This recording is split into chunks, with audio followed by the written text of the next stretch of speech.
Credit Solutions of America was the subject of a 2009 ABC News investigation. The Richardson-based debt consolidation company was being sued by attorneys general from Texas and around the country for making promises it could not keep. I'm out of pocket $2,088 and nothing to show for it.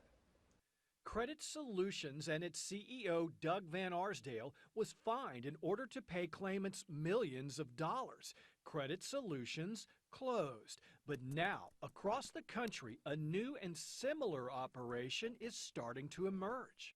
They promised me that I would pay like a low monthly payment for 20 years, and after 20 years, the rest would be forgiven. Nicole Keating of Kenosha, Wisconsin says she's been cheated by a different Dallas area company called Student Loans 101. The consolidation company convinced her to pay nearly $100 a month to access government-sponsored programs to pay off her college loan. But after 7 months, she learned her debt was still the same. I paid them $600 to $700 to do absolutely nothing.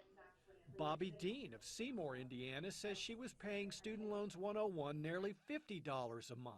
For $49.88 each payment, that would pay their fees, and they would do the paperwork for me, and then they would get my loans completely wiped out.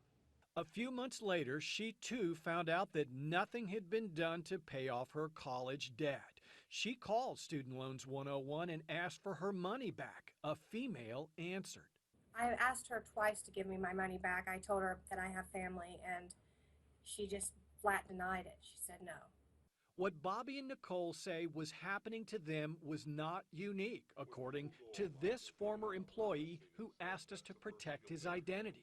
After 2 or 3 months, when people would call back and say, nothing has happened, I'm still getting letters from my previous collectors. You guys hadn't contacted them.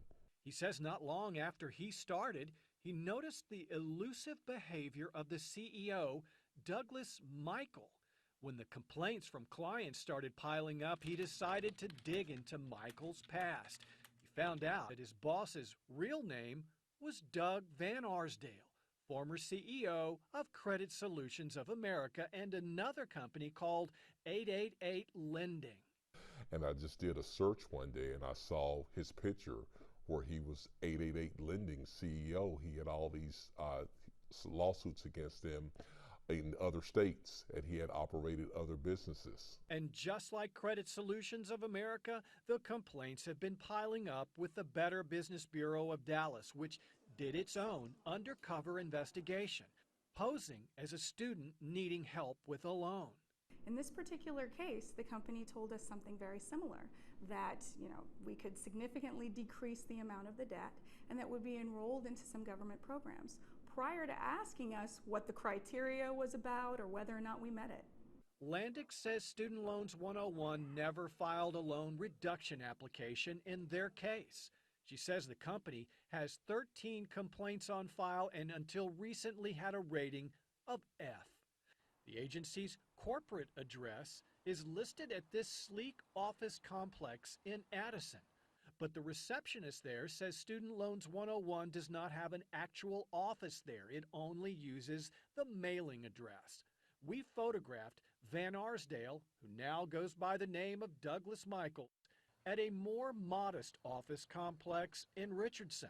After weeks of requesting an interview with him, we caught up with him walking to his car. Can we talk to you about Student Loans 101? Van Arsdale left without commenting. His office workers did not invite us inside. Student Loans 101 clients that we talked to say they can't get their calls or emails returned. The BBB says upset clients may be out of luck and advise everyone to always check with them or do other research online before you sign on the dotted line. If anybody tells you that they can guarantee that you're going to get your student loan wiped clean or that they're going to significantly decrease it, that definitely is a red flag.